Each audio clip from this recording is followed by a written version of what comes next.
Sekarang saatnya kita masuk ke prediksi ekonomi harian kita pada hari ini. Kita akan masuk langsung di seperti biasa trader semuanya. Kita akan masuk dalam prediksi ekonomi harian ini dan kita akan mulai dengan PR yang sangat luar biasa. PR kebanggaan seluruh dunia. Sambutlah euro, Uncle Sam dolar. Yeah. Bagaimana pergerakan euro Uncle Sam dolar trader semuanya pada hari ini? Nah, ini dia. Euro Uncle Sam dolar mencoba memperpanjang pemulihannya di atas 1.0200 psikologi. Nanti kalau mau membaca tentang psikologi, nanti coba baca di artikel terbaru yang saya telah tulis di blog market. Dikarenakan investor memperkirakan non-farm payroll Amerika yang sangat suram. Nah, ini dia ya. Non-farm payroll Amerika yang sangat suram ya. Nah, kita lihat pasangan Euro USD telah menarik beberapa tawaran beli setelah merasakan sinyal kelelahan di dekat 1.01610. Pemantulan mendukung pembelian mata uang bersama dan sekarang mencoba untuk memperpanjang pemulihan. Ya wajar, kemarin turun habis-habisan, sekarang dia agak sedikit koreksi. Ya tidak tahu, mungkin besok-besok ini dia malah turun lagi trader. Kita nggak tahu trader. Kita nggak tahu ya. Kita nggak tahu. Kita akan lihat pasar bergerak seperti kayak gimana. Pasar itu dinamis. Ya. Pasar itu seperti pemain politik. Hari ini bisa menjadi kawan, besok kita menjadi lawan. Ya. Perkiraan awal untuk NVP adalah 2.700.000, lebih merendah dari cetakan sebelumnya sebesar 3.090. Tapi kalau seumpamanya dia naik jadi 2.775 ya tetap juga dolar menguat. Tertekan juga mata uang lain trader. Ini kan cuma perkiraan. The realnya kita belum tahu, walaupun agak terjadi penurunan dari bulan sebelumnya. Ya wajar karena faktor inflasi trader. Itu wajar itu ya. Wajar ya, tapi secara garis besar kalau dia lebih besar, lebih tinggi dari perkiraan 270 ya terang juga mereka agak dolar sedikit menguat, bisa menekan juga yang lain-lain ya. Oke, kita lanjut sekarang, kita masuk ke platform. Terakhir kita masuk ke platform. Kita lihat langsung di Gold Uncle Sam. Kita cepat-cepat aja. Oke, euro Uncle Sam dolar trader pada hari ini bagaimana tendensinya? Oke, seperti yang saya bilang bahwa tendensi hari ini dia agak sedikit mengalami penguatan ya. Sangat jelas ini. Kita lihat bagaimanakah pergerakannya pada hari ini ya. Wah, ini dia. Oke, dia terjadi penguatan yang sangat luar biasa ya. Bagaimanakah pergerakannya trader? Ini tendensi harian ya. Oke, ini udah sampai di sini kayaknya ya. Oke, kita lihat bagaimana hari ini. Seperti kita lihat udah jelas bahwa pergerakannya itu udah tahu, sudah sangat jelas bahwa dia akan bullish ya, tendensinya bullish ya setelah koreksi hasil kemarin. Nah, saya bisa lihat, saya sengaja menggunakan Fibonacci karena dengan Fibonacci kita bisa mengetahui area mana untuk kita melakukan open posisi. Sangat mudah untuk kita lihat. Kita udah lihat di sini seperti yang telah saya bilang bahwa tendensi hari ini lebih banyak bullish. Karena tendensinya lebih banyak bullish, saya akan mencoba untuk menarik momen garis ini ya. Oke. Nah, kita lihat. Dia udah sampai titik tertinggi. Level 100 dia akan turun. Jadi kemungkinan besar dia ini akan turun terus minimal sampai di level 30 sini. 1.01933. Nah, setelah itu dia akan naik lagi ke atas. Ya, kalaupun memang dia tembus ya tembusan dia itu yang paling rendah nih di sini. Tapi menurut saya dia sampai di 1.01933. Setelah itu dia akan balik lagi naik ke atas. Yes, ya wajar aja trader ini kan 100 nih ya, dia udah tembus ya. Dia koreksi dikit agak penurunan ya. Oke, di sini RSI stochastik juga agak turun. Kalaupun dia terjadi penurunan, turun paling dahsyat banget itu sampai di 1.01884. Tapi menurut saya dia masuk di zona golden boy sini ya, golden boy. Golden boy. Jadi kayak grupnya Tata Dado, golden boy ya. Nah, dia pasti akan balik. Nah, itu seorang trader udah pasti tahu apa yang harus lakukan. Ya, trader yang harus lakukan adalah ya tergantung trader trading ya, kalau bisa menggunakan pending order. Itu yang harus trader lakukan dalam trading ya, itu dia. Oleh karena itu trader nanti coba lihat ya, mungkin saya kasih estimasi di harga sini ya mungkin. Nah, 1.1939 ya. Nah, itu adalah poin dimana kita bisa menggunakan proses buy dari situ karena dia akan mantul, atau memang trader jaga aja di atas ini nih, di atas ini nih, di poin berapa ini. Nah, di sini nih. Nah, 1.01981. Dia pasti akan turun ya. Jadi saran saya trading buy, bullish. Karena tendensi hari ini lebih banyak bullish, ya mau nggak mau kita ambil posisi lebih bagus trading bullish. Jangan trading kebanyakan, trading saat bawah benar aja baru kita trading ya. Oke. Selanjutnya di pound sterling angkel saham dolar. Bagaimanakah pergerakan pound sterling angkel saham dolar pada hari ini, trader semuanya?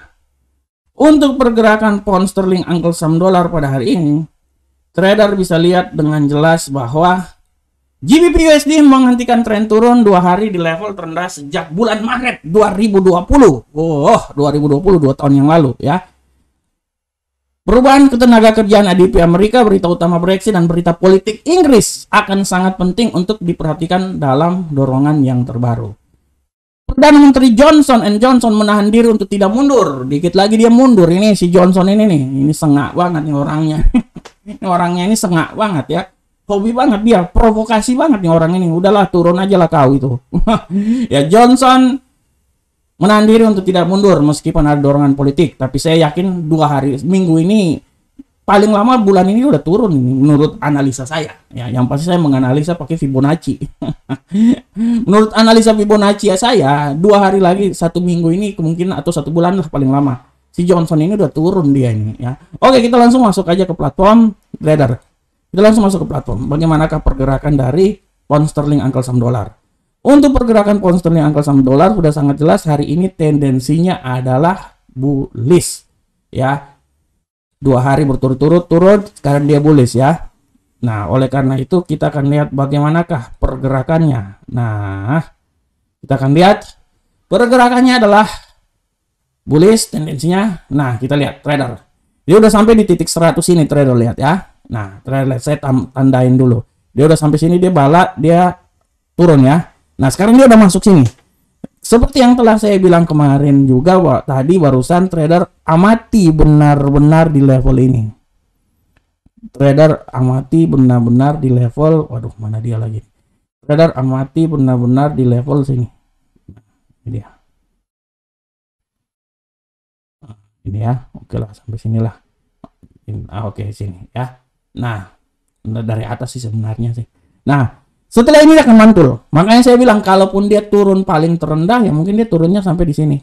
Tapi tendensinya tetap akan naik. Oleh karena itu trader tunggu aja. Dia turun sini baru dia naik. Trader bisa menggunakan pending order. Mungkin contohnya ya, trader bisa menggunakan pending order itu misalnya nanti trader masuknya di zona sini misalnya. Nah, oke ya.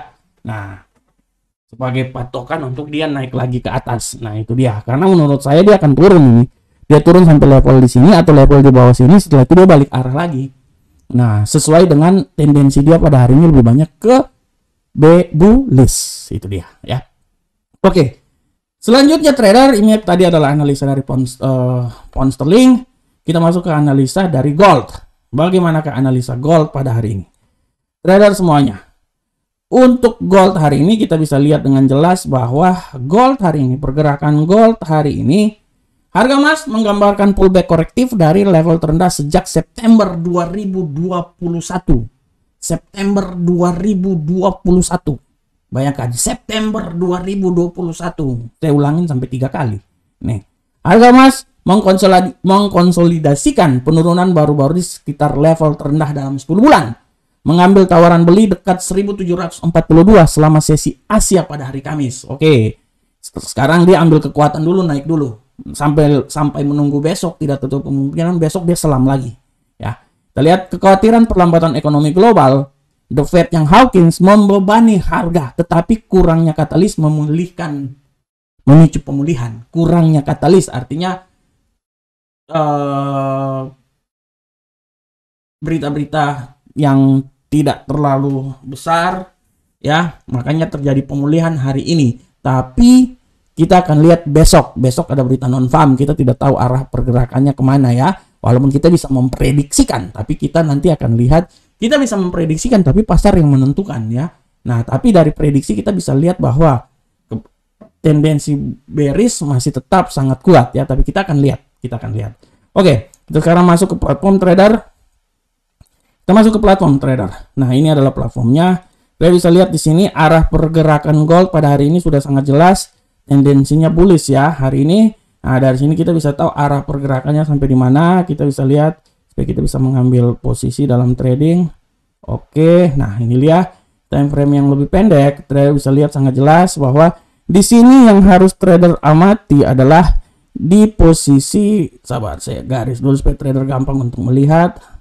Oke, 60 sini ya. Nah, oke. Nah, trader ini dia pasti akan turun. Nah, oleh karena itu kalau dia turun seperti kayak gini, apa yang akan kita lakukan? Yang kita lakukan adalah kita menunggu aja, ya. Kita menunggu akan serangan balik lagi. Jadi biarin aja dia turun terus sampai masuk di zona golden boy ini. Pullback, pang, habisin. Dan target dia itu kita ya sudah tentu kita target pertama kita itu di level sini ya, level 100 ini ya. Dan di 1748 ya. Dan target kedua di sini 1754, tapi target kedua ini menurut saya terlalu tinggi. Terlalu tinggi dia. Hari ini nggak terlalu tinggi-tinggi banget, dia naik koreksi kemarin ya. Mungkin kalau menurut saya dia itu ya taruhlah di sekitaran, dia taruhlah kalaupun dia naik sampai di 1748 atau taruhlah di resisten pertama di sini ya 1750. Itu menurut analisa saya kalau dia naik tinggi banget ya. Nah, karena hari ini juga ada news sih. Tapi kalau saya lihat hari ini news lebih banyak menguntungkan dolar. Oleh karena itu tidak tertutup kemungkinan walaupun memang dia naik di pasar Eropa, tapi di pasar Amerika agak sedikit tertekan dia. Di saat Amerika mengeluarkan news ya. Nah, itu dia. Kalau saya sih, saya analisanya seperti kayak gitu ya. Oke. Selanjutnya trader, kita ke Bitcoin. Bagaimanakah informasi Bitcoin hari ini? Trader bisa lihat untuk kripto sudah sangat jelas. Harga Bitcoin kripto terendah terpantau mengalami pergerakan beragam, sempat menguat, kini harus kembali agak sedikit melemah. Data kripto terbesar Bitcoin menguat tipis 0,1% dalam 24 jam terakhir, dan hari ini barusan dia udah sampai ke 20.342 4 jam yang lalu. Sekarang kita nggak tahu berapa ya. Kita akan lihat sekarang kripto. Trader, seperti yang saya bilang, saya analisa bahwa kripto ini dia akan bermain di sekitaran 20 selama minggu ini, dan analisa saya hampir menuju kebenaran. Makanya tulisan saya di investing banyak banget yang baca. Ya, saya bisa menulis banyak di investing, tapi saya lebih banyak memilih menulis dengan kualitas yang tinggi supaya bisa memuaskan pembacanya ya. Kita bisa lihat di sini ya. Nah, trader bisa lihat secara garis besar tendensinya agak tetap. Kemarin setelah menguat dia akan sedikit berkurang ya, tapi dia akan bermain di sekitaran 20.000 ya. Di sini dari 20.100 sampai 20.600 tendensi hari ini. Kita bisa lihat ya. Nah, ini dia. Kalaupun dia terjadi penurunan trader ya, mungkin kalau terjadi penurunan ya, dia turun dia itu ya palingan sampai di daerah sini trader. 2084. Itu aja tuh 2100 lah. Kalau ini naik sedikit berapa sih? Oke, naik sedikit berapa nih? 2095. Itu aja sebenarnya. Ya. Tapi kalau kita lihat ya tetap dia masih punya, dia akan bermain di seputaran 2645 sampai 2156. Dia akan bermain sekitar situ aja. Ya. Oke, selanjutnya trader, kita lanjut lagi ke kalender ekonomi. Untuk kalender ekonomi harap diperhatikan dengan seksama trader, bahwa hari ini yang harap diperhatikan nanti pada pukul 18.30 Europe Central Bank menerbitkan catatan kebijakan moneter. Nah, ini dia. Apakah dia memperkuat euro? Tapi harap diingat setelah itu nanti pada pukul 19.15 dan 19.30 ada klaim pengangguran awal. Nah, ini dia. Klaim pengangguran awalnya ini agak sedikit berkurang ya. Nah, sedikit berkurang artinya perekonomian Amerika agak sedikit menuju pembaikan. Ya, itu dia. Tenaga kerjanya juga kemarin cuma 128, sekarang tenaga kerja mengalami kenaikan 200. Artinya agak sedikit pembalikan arah atau sedikit kemajuan dalam perekonomian Amerika. Artinya kalau memang dia lebih besar di 200 atau 230 nanti, ya artinya kekuatan dolar akan semakin kuat dan akan menekan aset-aset yang lain. Makanya kan saya bilang, oke, pasar Eropa dia naik, tapi pasar Amerika dia agak bisa menekan hingga akan terjadi kekuatan yang seimbang sehingga bisa menekan lajunya pergerakan dari aset-aset lain yang berkorelasi dengan dolar Uncle Sam. Ini dia, harap diperhatikan oleh para trader semuanya. Oke trader, selanjutnya kita udah selesai ya trader ya. Kita udah selesai di acara ini ya.